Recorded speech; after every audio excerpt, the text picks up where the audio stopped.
Welcome friends, मैं रुपिंदर कौर हाजिर हूँ अपनी बातें लेकर। और आज हम बात करने वाले हैं भाग्य व समृद्धि का प्रतीक माने जाने वाले उस फल के बारे में जिसे भारतीय संस्कृति में विशेष स्थान हासिल है।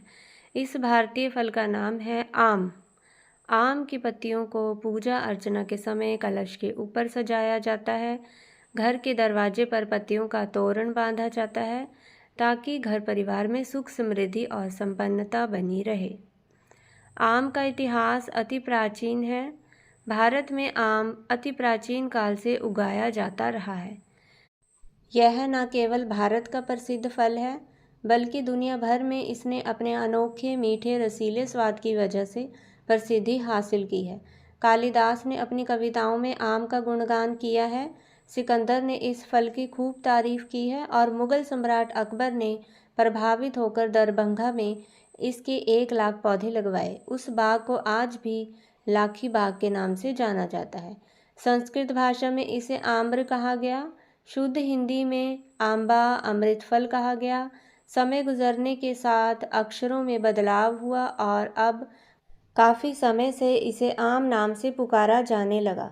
सर्वप्रथम जब पुर्तगाली व्यापार करने भारत में पहुंचे तो वे इस फल को चख कर इतना खुश हुए कि अपने साथ विदेश ले गए और वहां उन्होंने इसका नाम मैंगो रख दिया, जो आज भी लोकप्रिय है। आज मैंगो का नाम सुनते ही सभी के मन में आम का स्वाद उमड़ आता है। और वैसे भी अब गर्मियाँ भी शुरू हो गई हैं तो आम के पकने का इंतज़ार ख़त्म हुआ। अब घर घर में आम खाने को मिलेगा। खैर, आमों की प्रजाति को मैंगीफेरा कहा जाता है और इसका वैज्ञानिक नाम मैंगीफेरा इंडिका है। आम का सबसे अधिक उत्पादन भारत में होता है। दुनिया भर में कुल उत्पादन का अकेले 50% जो हिस्सा है वो सिर्फ भारत में उगता है। और सबसे बड़े मज़े की बात ये है कि केवल 1% ही आम को निर्यात किया जाता है, बाकी सारा का सारा उत्पादन हम भारतीय ही उपभोग कर लेते हैं। भारतीय इतने चाव से इस फल को खाते हैं कि इसे फलों का राजा कहा जाने लगा। वर्ष 1950 में इसे भारतीय राष्ट्रीय फल के रूप में अपनाया गया। आम न सिर्फ खाने में स्वाद लाता है बल्कि आम के पंचांग यानी कि 5 अंग बेहद काम के हैं। आम के वृक्ष की अंतरछाल फेफड़ों और आंत को सुरक्षित रखती है। छाल और जड़ का उपयोग वात पित्त कफ नाश करने में सहायक होते हैं। पत्ते बिच्छू के काटने में और हिचकी की समस्या में लाभदायक हैं। फूलों के चूर्ण का इस्तेमाल कई तरह की आयुर्वेदिक औषधियाँ बनाने में किया जाता है। पेट के कुछ रोगों में छिलका और बीज लाभदायक हैं। इसके अलावा कच्चे फल को भूनकर पन्ना बनाकर पिया जाता है और चटनी अचार मुरब्बा खटाई के रूप में खाया जाता है। गर्मियों के मौसम में मैंगो शेक पीकर शरीर में चुस्ती फुर्ती आ जाती है। अगर हम आम के नुकसानों की बात करें तो आम की तासीर गर्म होती है, इसलिए इसे सीमित मात्रा में लेना चाहिए। आम में भरपूर मात्रा में शुगर होती है तो डायबिटीज़ वालों को इससे परहेज रखना चाहिए। जिनके चेहरे पर पिंपल्स की प्रॉब्लम है तो ज़्यादा आम के उपभोग से यह समस्या और भी बढ़ सकती है, तो उन्हें ध्यान रखना चाहिए। दस्त लगने की संभावना बनी रहती है। आम में ज़्यादा फाइबर होता है तो इस वजह से अगर हम ज़्यादा उपभोग कर लेंगे तो आंत में जलन हो सकती है, तो इन सभी बातों का ख्याल रखना चाहिए। भारत में पहाड़ी क्षेत्रों को छोड़कर, दलदली क्षेत्रों को छोड़कर और जलीय क्षेत्रों को छोड़कर बाकी सभी जगह आम के पेड़ जो है आसानी से उग आते हैं। आम की सैकड़ों किस्में हैं, सभी के आकार और रंग अलग अलग होते हैं। भारत में आम सभी फलों से आगे है, इसलिए तो इसे फलों का राजा कहा जाता है। आम की अलग अलग किस्मों के आकार भी अलग अलग होते हैं, जैसे कि आम का आकार गोल, अंडाकार, दिल के आकार का, गुर्दे के आकार का, लंबा और पतला होता है। आम असल में एक उष्णकटिबंधीय फल है और ड्रूप परिवार का सदस्य है। ड्रूप परिवार में वे सभी फल शामिल किए जाते हैं जिनके अंदर कठोर और मोटे गुठलीदार बीज मौजूद होते हैं। इस परिवार में कई अन्य फलों को भी शामिल किया जाता है। कुछ किस्में तो आम की लाल, पीले, हरे रंग की होती हैं और कुछ हल्के हरे और हल्के पीले रंग की भी होती हैं। आम का पेड़ बड़ा और फैला हुआ होता है। ऊंचाई 30 से 50 फुट तक होती है। छाल खुरदरी और मटमैली दिखाई पड़ती है। लकड़ी मजबूत होती है।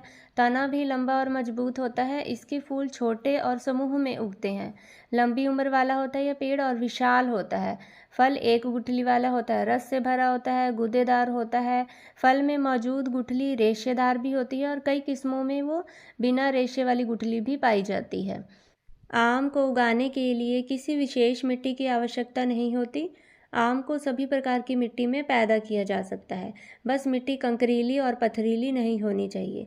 उसमें आवश्यक खाद मिली हो और पानी का निकास अच्छा हो। आज भारत में 1000 से भी ज़्यादा किस्में उगाई जाती हैं और हर किस्म की अपनी अलग विशेषता होती है। आदर्श किस्म वो मानी जाती है जिनका फल मध्यम आकार का हो, गुदा की गुणवत्ता अच्छी हो, गुठली पतली हो, छोटी हो, गुदा रेशा रहित हो, मीठा हो। यही सब हम चाहते हैं। और पेड़ों से हर साल फल देने की समर्था हो और जो है कीड़ों और बीमारियों को सहने लायक हो। ऐसी आदर्श किस्म को चुनकर ही पैदावार को बढ़ाया जा सकता है और मुनाफा कमाया जा सकता है। इन आदर्श किस्मों में अल्फांसो, केसर, हिमसागर, चौसा, बादामी और सफ़ेदा शामिल हैं। आम की कुछ किस्मों को बाथरूम फ्रूट कहा जाता है क्योंकि कुछ कुछ किस्में ऐसी हैं जिन्हें बिना काटे चूसकर ही खाया जाता है और जब हम इसे खाते हैं तो इनका रस अक्सर हथेली से होता हुआ कोहनी की ओर आ जाता है और लोग क्या करते हैं वॉश बेसिन या सिंक के सामने खड़े होकर खाते हैं और मैं खुद ऐसा करती हूँ। तो इस वजह से इस किस्म को बाथरूम फ्रूट के नाम से जाना जाने लगा। यह मौसम भी आम का है और अब घर घर में आम पहुंचने लगा है। ऐसे में अगर हम इन गुठलियों को फेंकने की बजाय घर के आसपास या घर के अंदर बाहर इसे बो दें तो आने वाले समय में स्वादिष्ट फलों से आम के पेड़ पूरी तरह से भर जाएंगे और हर कोई इसका आनंद ले सकेगा।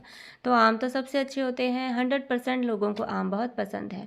अपने स्वाद के कारण यह अब तक का सबसे अच्छा मौसमी और गर्मियों का फल है। तो उम्मीद है इन सभी जानकारी से आपको मदद मिलेगी। धन्यवाद।